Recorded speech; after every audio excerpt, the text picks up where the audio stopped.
جس طرح اگر تو نبی علیہ الصلوۃ والسلام کو کہندا ہے اگر تسی واقعہ ہی اللہ پاک دے نبی نے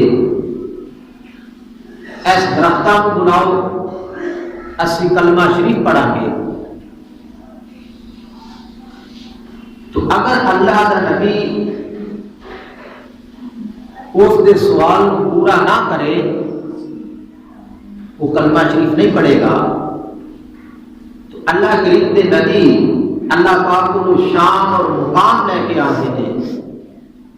کہ اس درخت کو اشارہ کرتے ہیں، وہ درخت چل کے اللہ کے نبی علیہ الصلوۃ والسلام کے قدمہ میں حاضر ہو جاتا ہے۔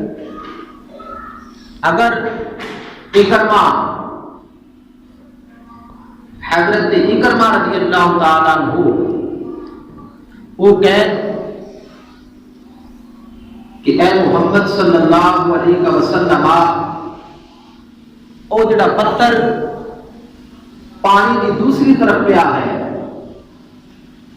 وہ پتھر پانی تے چلدا چلدا تواڈے قدماں وچ آوے، پھر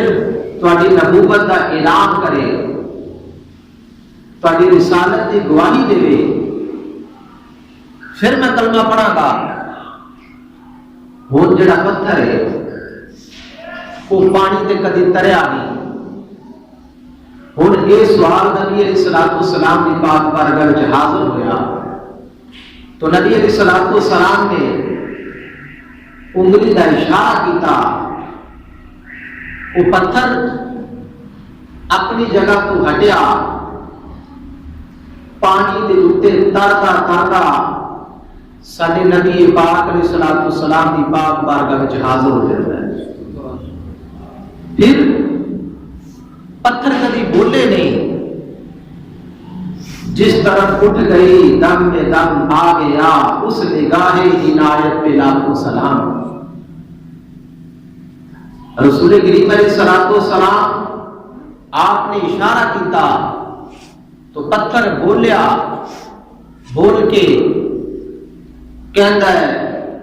انی اشہد ان لا الہ الا اللہ وحدہ لا شریک لہ واشہد ان محمدا عبدہ ورسولہ۔ جدو پتھر نے گواہی دیتی، بولیا نبی علیہ الصلوۃ والسلام دی نبوت اور نبی پاک علیہ الصلوۃ والسلام دی رسالت دا اقرار کیتا، اس حضرت اکرمہ حالی کلمہ نہیں پڑھیا، دیکھیا کہ ایو نبی جیڑا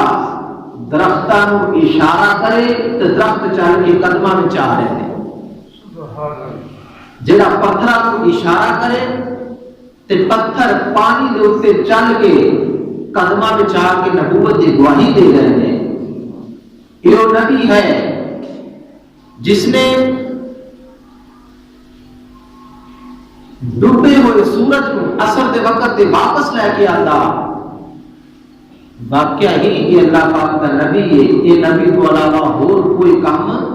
نہیں کر سکتا۔ کلمہ پڑھیا اور مسلمان